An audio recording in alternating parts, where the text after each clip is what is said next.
ဒီကနေ့မှာကျွန်တော် Photoshop exercise တွေကလေ့ကျင့်ခန်းတစ်ခုဖြစ်တဲ့နှကန်းနေဆိုတဲ့လေ့ကျင့်ခန်းလေးတစ်ခုကိုကျွန်တော်လုပ်ပြတော့ပါမယ်အခုဒီနှကန်းဆိုရင်နှကန်းနေမဆိုထားတဲ့နှကန်းအလွတ်ကိုကျွန်တော်နှကန်းနေစထည့်မယ် select ပေးဖို့အရင်လိုအပ်တယ်နှကန်းကို select ပေးမယ်ရှင်မှာ select ပေးတဲ့ tool တွေအများကြီးရှိတယ်တဲ့ဟဲကမှကျွန်တော် pen tool နဲ့သုံးမယ်ဘာလို့လဲဆိုကျွန်တော် factor ပါချင်လို့ပါfactor ထဲမှာမလို့အနားလေးတွေနည်းနည်းဝါးချင်လို့မလို့ကျွန်တော် pen tool ကိုသုံးမယ်အဲဆိုနှကန်းကိုကျွန်တော်စပြီး select ပေးမယ်အခုလိုချင်တဲ့နေရာလေးတစ်ချက်ထောက်မယ် pen tool ဆိုတော့ pen tool ပုံစံအတိုင်းနှကန်းအတိုင်းလေးရအောင် select စယူပါမယ်ခုလိုချင်တဲ့နှကန်းကိုပဲရအောင် select ပေးမယ်နှကန်းမှာအရောင်ဆိုးမှာဆိုတော့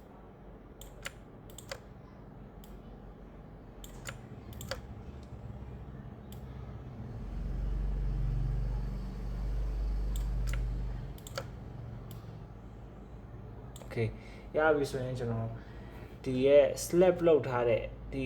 အရာ pad အရာရဲ့အတွင်းထဲမှာ right click နှိပ်လိုက်မယ်ဒီနားမှာ selection ပြောင်းမယ် make selection ဆိုတာလေးကိုယူလိုက်မယ်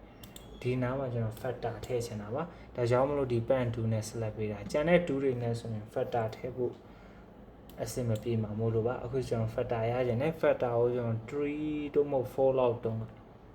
အဲဆို okay ပေးလိုက်မယ်ဆိုရင် select ဖြစ်သွားတယ် select ရဲ့အနားတွေကတိတတာလေးဒေါင်းမကြတော့ဘူးနည်းနည်းဝါးရခဲ့တယ်အဲ့လိုဝါးချင်လို့ကို factor တုံးထားတာပါ factor တုံးချင်လို့ pen tool နဲ့တုံးတယ်ဒါဆိုရင်ဒီ select ပေးထားတဲ့နှကန်းအတွင်းထဲကိုကျွန်တော်အယောင်ထည့်မယ်မူရင်းပုံမှာထည့်ချင်တာမဟုတ်တဲ့အတွက် layer အလွတ်တရွက်ခေါ်လိုက်မယ် new layer ဒီနားလေးမှာ new layer တုံးလိုက်မယ် new layer ခေါ်ပြီးတော့ရင်ဆိုရင်အလွတ် layer ထဲမှာမှကျွန်တော်အယောင်ထည့်မယ် brush tool နဲ့ဆွဲမယ် brush tool ကိုယူမယ်ကိုလိုချင်တဲ့နှကန်းအောင်နှကန်းနေအောင်ကာလာကိုရွေးကိုကအနီရခြင်းအနီလိမ်မော်ရခြင်းလိမ်မော်ကျွန်တော်တို့အနီဆိုကြည့်မယ်အနီတွားမယ်ပြီးရင်ကိုလိုချင်တော့ကာလာကိုထည့်ခြင်းနဲ့ကိုအရာဆိုချလိုက်select မှတ်ထားတဲ့အတွက်ဘေးကိုမကြော်ရပါဘူးဒီနှကန်းနဲ့ပဲ select ကာလာဝင်သွားလိမ့်မယ်ဒါအခုကျွန်တော်အောက်ကမူရင်းပုံကိုဖျောက်ကြည့်လိုက်ရင်ဒီပုံစံလေးဖြစ်မှာအနားကလုံးဝအယောင်မပါပါဘူးအနားလေးတွေကဝါးနေတယ်ဟိုဘာလို့လဲဆိုကျွန်တော်ခဏမှ factor ထည့်ထားလို့ပါအဲဆိုအခုဆိုရင်နှကန်းနေအောင်ထည့်ပြီးပြီဒီအယောင်နှကန်းသားတဲ့ဝင်တော့ပုံမှန်တုံးထားတဲ့ mode တွေက normal mode ကိုကျွန်တော်တခြား mutable ဆိုတဲ့ mode လေးချိန်လိုက်မယ် mutable ချိန်လိုက်ရင် color နှကန်းသားတဲ့ဝင်သွားတယ်လို့ဖြစ်သွားမယ်အဲဆိုရင်ကျွန်တော်ဒီတိုင်းကြာရင်နည်းနည်းလေးတိတာလေးပို့ပြီးတဘာဝကြောင်းကျွန်တော် blending change ကျင်နေဆိုရင်အယောင်ဆိုးထားတဲ့ layer ပေါ်မှာ right click ပေးမယ်ပြီးရင် blending option တွေကိုဝင်မယ်ဒါဆိုကျွန်တော်ဒီမှာ layer style ပေါက်လေးကြာလာလိမ့်မယ်အဲ့ဒီမှာမှကျွန်တော်ဒီကောင်လေးကို short ထားလိုက်အလင်းအဖြူဘက်အလင်းကို short မယ်ဒီတိုင်းပဲ short သွားရင်တအားရော့သွားမှာဆိုတော့ကျွန်တော်အဖြူ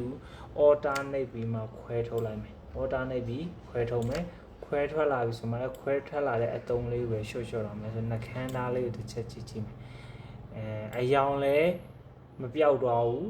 ကာလာလေးတဲ့နှကန်းရဲ့ဒီရဲ့တဘာဝကြတဲ့သူ့ရဲ့ app ကွဲတဲ့အရာလေးတွေလည်းပေါ်လာတဲ့အထိ short ချမယ်တအား short လိုက်ရင်တော့အယောင်ပြောက်သွားမယ်ဒါဆိုအယောင်လည်းမပြောက်ရဘူး